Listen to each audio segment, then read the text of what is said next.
Bien, bonsoir. Bonsoir, est-ce que tout va bien? Très bien, et vous? Retour à la maison? Oui. Très bien. Donc avant de rentrer dans le vif du sujet, on vous présente la lecture commune de juin spéciale Laurent. C'était pas prévu, voilà, mais vu qu'il nous a conseillé 4 bons romans, Qu'on les on a y va. reçus, Voilà. on y va, voilà. Enfin, pas tous. On n'a pas reçu Tous les hommes du roi de Robert Penn Warren. Donc ça sera notre dernier. Mais avant, on aura droit à quoi? Marcus Malt avec Garden of Love. Très bien. Jim Thompson avec 1275 âmes. Très bien. Très prometteur celui-là. Tanguy Veil avec article 353 du Code pénal. Très bien, ça sera donc nos 4 bouquins lecture commune de juin. Il y en a un 5e que une autre personne nous a conseillé. Désolé, je ne retiens pas les prénoms. Philippe Kerr, la trilogie berlinoise. Ouais. C'est un beau pavé de 1000 pages. Oui. Merci pour tous ces renseignements.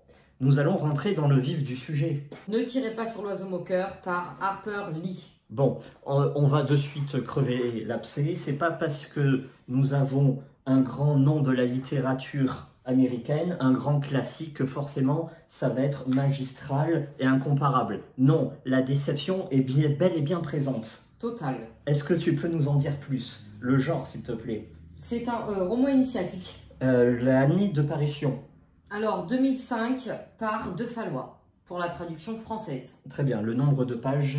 Pour celui-ci, 447. Très bien, donc Harper, vous pensez que c'est un homme? Eh ben, que nenni. C'est une femme qui à la base se nomme Nell Harper Lee, qui est née en 1926 à Monroeville, en Alabama donc. Elle est malheureusement décédée en 2016, toujours dans la même ville, Monroeville. Très bien. Que dire d'autre? C'est une auteure américaine donc, très connue pour Ne tirez pas sur l'oiseau moqueur. Oui.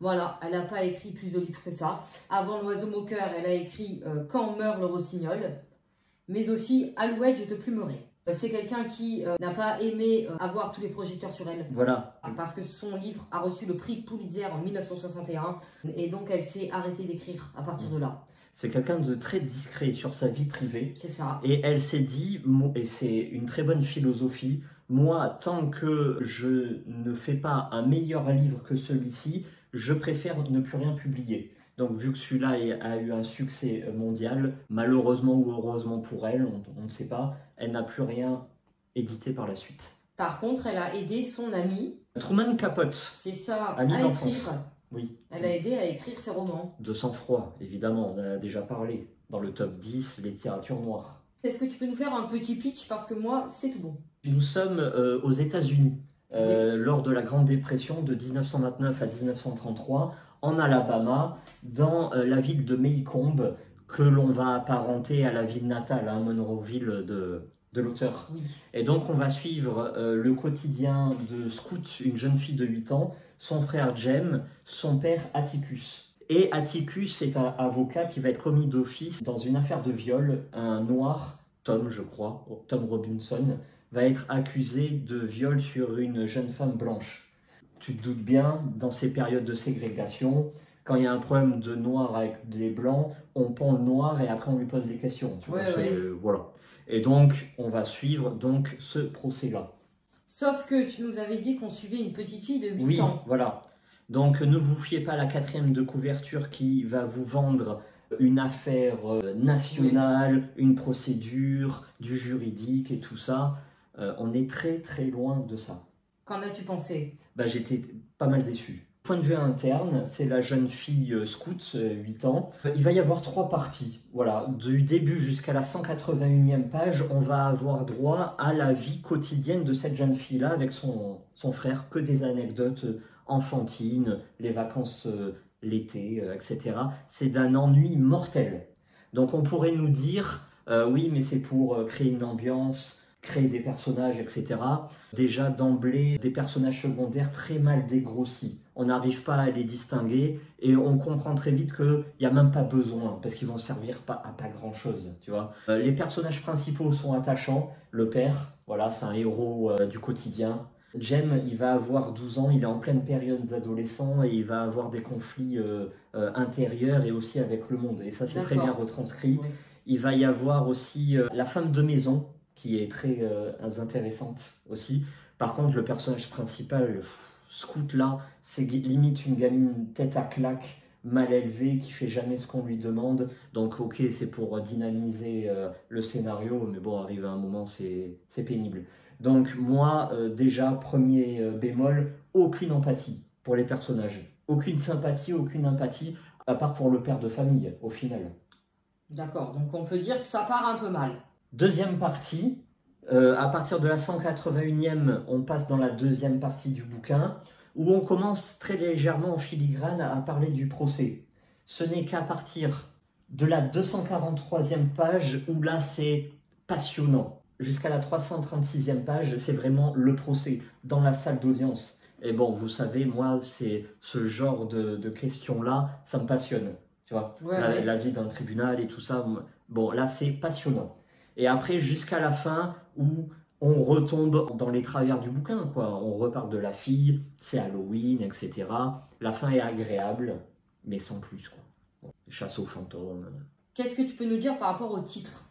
Donc, l'oiseau moqueur, c'est un oiseau qui existe vraiment aux États-Unis. C'est le mime polyglotte. Voilà, il reproduit des sons et des cris des autres oiseaux. Apparemment, il a un beau chant. Oui, mais surtout, sa qualité principale, c'est que lui, il veut sa tranquillité. Voilà, il fait de mal à personne, il reste dans son coin, et voilà, faut lui fiche la paix. Ça a engendré, ou ça a inspiré le proverbe « Ne tirez pas sur l'oiseau moqueur », ou alors « Tirer sur l'oiseau moqueur est un péché ».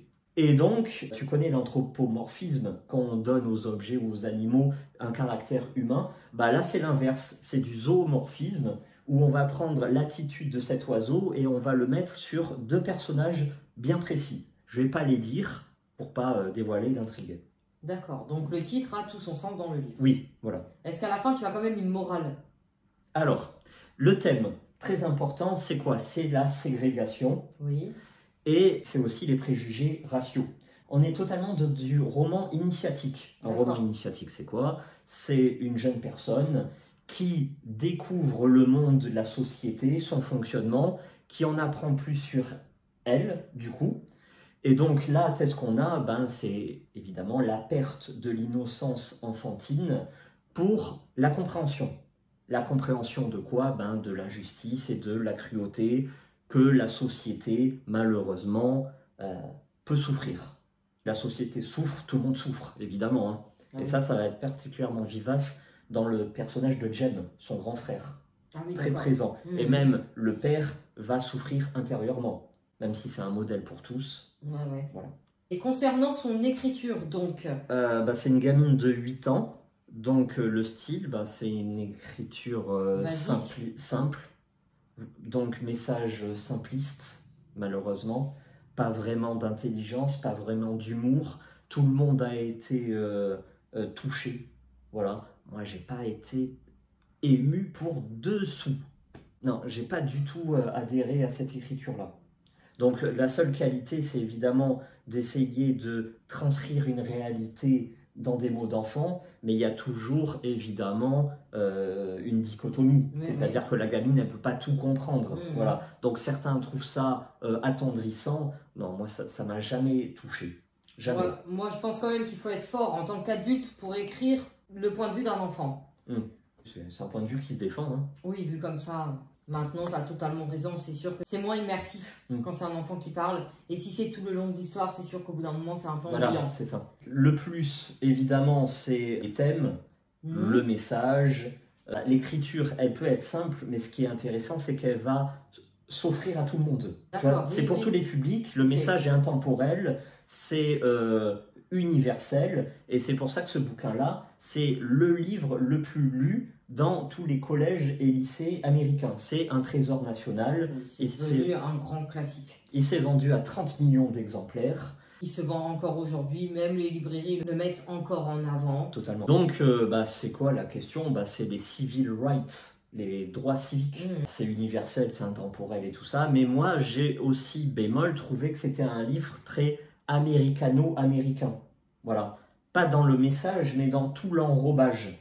Et d'ailleurs, tout cet enrobage, ça calfeutre un peu le message, tu vois. On est là avec des anecdotes de l'enfance, des caprices, des détails inutiles, donc du coup tu perds le rythme.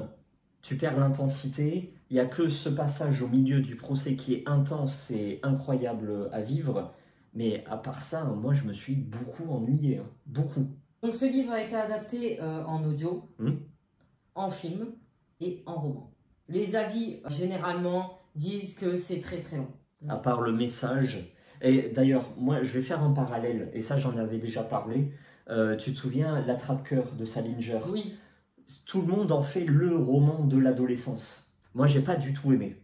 Et je pense que ça s'apparente à ce genre de bouquin où, si tu n'es pas enfant, t'arrives pas à apprécier pleinement. L'Attrape-cœur, si t'es pas adolescent, franchement, moi je l'ai lu quand j'étais adulte, un ennui, mais incroyable. Ouais. Voilà. Donc là, le début, mais tu te dis, mais à quoi bon lire tout ça, hein? Donc le message, le bien et le mal, le courage moral, la lutte contre les injustices, c'est très bien, on ne peut pas dire le contraire, évidemment. L'atmosphère est bien retranscrite de ces temps de ségrégation. Mais les thèmes, en général, sont trop couverts par des couches d'immaturité. Voilà. Donc on va pas noter parce que c'est un classique. On rappelle que tu sors de ton gros coup de cœur à l'Est d'Éden par Steinbeck. Voilà. Et la question du bien et du mal, dans Steinbeck, elle est incroyablement bien menée et intelligente. Ouais. Quand tu retombes là-dessus, où c'est le même thème, oh, je suis descendu de 4 étages. Carrément. Vous allez finir par remonter la pente, hein, ça arrive. On peut pas tout aimer hein, dans les Non, classiques. Hein. C'est pas parce que c'est un classique que forcément c'est d'anthologie. Exactement. Merci beaucoup pour ce retour. Merci à vous. Très agréable et détaillé. Et tu lis quoi en ce moment? Eh ben moi j'ai commencé 1275 âmes. Ah oui, le pitch t'a vraiment très intéressé. Oui, exact. Bon, très bien. Et à la base, le vrai titre est Pottsville et 1280 habitants. Ah. Donc nous là on a 1275 âmes. Ah. Donc il y en a déjà 5 qui Voilà. Qu'est-ce qui s'est passé? Je Rien sais que pas. ça, c'est intriguant, tu vois. Pourquoi en fait? Bon, merci à vous. Merci, à très vite.